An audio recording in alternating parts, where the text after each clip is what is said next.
कि 150 सांसदों को बाहर कर दिया, पार्लियामेंट के बाहर खड़ा कर दिया। यह सवाल मीडिया ने नहीं पूछा। क्यों किया, कैसे किया?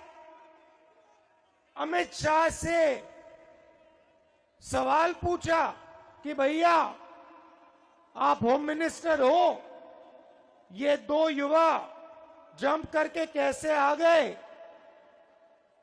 बेरोजगारी पे 2 सवाल पूछे और 150 लोगों को 3 क्रिमिनल कानून ऐसे हैं, आगे आने वाले दिन में वो सारे सिटीजन्स को सताएंगे।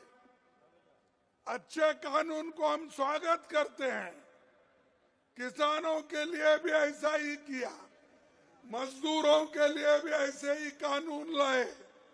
तो इसलिए भाइयों हमको लगना है और ज्यादा से ज्यादा एक होकर बैठे थे। शुरू में ये सस्पेंशन के खिलाफ या फिर जो सुरक्षा में चूक हुई है उसके लिए जो मांग थी विपक्ष की वो पूरी नहीं होने पर वॉकआउट किया गया था। वॉकआउट 2 बार किया गया राज्यसभा में।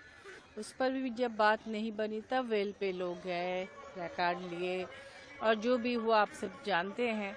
तो अब लोकतंत्र में विरोध के कई तरीके होते हैं, सभी तरीकों को आजमाया गया ताकि विपक्ष की जो मांग थी देश की सुरक्षा की चूक को लेकर वो पूरी नहीं हुई। पार्लियामेंट पार्लियामेंट के जो एमपीज हैं उनको अब सस्पेंड कर दिए, तो ये तो बिल्कुल डेमोक्रेसी नहीं है ना। तो एकदम आई कैन अंडरस्टैंड 5-6 अगर फिर ठीक बोल सकते हैं सस्पेंड कर, बट 140-150 के करीब एमपीज को अगर आप सस्पेंड कर रहे हैं तो इसका मतलब है कि डेमोक्रेसी नहीं है। तो ये मैसेज तो पब्लिक को जाना चाहिए, मालूम होना चाहिए क्योंकि पार्लियामेंट में अगर आप पूरे एमपीज को बाहर कभी निलंबित किए गए हैं और कारण क्या रहा? कारण यह है कि हम चाहते थे कि जिस प्रकार से सदन में 2 लोग घुसे, स्मोक बॉम्ब डाला, उस प्रकरण में गृह मंत्री जी का बयान होना चाहिए। कभी भी इस इतिहास में कोई भी देश में 146 सांसदों को ऐसे बाहर नहीं किया गया है, निलंबित नहीं किया गया। ये तो बहुत बुरी बात है। और बात यह है कि हमारे देश में ये सब चल रहा है और लोग को जानना चाहिए कि हमारे लोकतंत्र खतरे में है। तो इसलिए हम ये कर रहे हैं हम, और ये जो प्रदर्शन आप देख रहे हैं जनता को समझाने के लिए कि हमारे देश में जो कुछ चल रहा है ये तो बिल्कुल हमारे देश के भविष्य के लिए बुरा है। हम दुनिया भर कहते हैं कि हम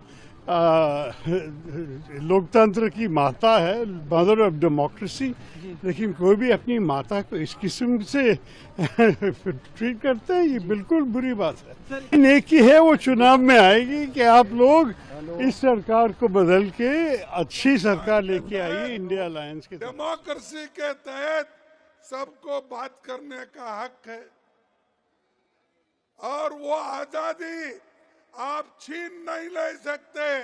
वो आजादी हमको मिली है जवाहरलाल नेहरू से, वो आजादी हमको मिली है महात्मा गांधी से, वो आजादी हमको मिली है डॉक्टर अंबेडकर से। इन्होंने तैयार करके दिया, लाखों लोग कुर्बानी करके आजादी दिलाए और आप लोग, आपके घर में कोई एक चूहा भी नहीं गया आजादी दिलाने के लिए, है गया?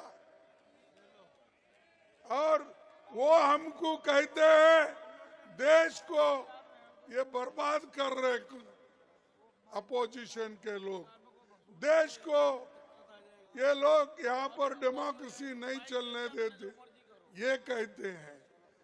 सबको बाहर निकाले आप, सभी एमएलए को, सभी एमपीज को आपने बाहर निकाला और सभी कानून अनअपोज्ड आपने पास कर लिया।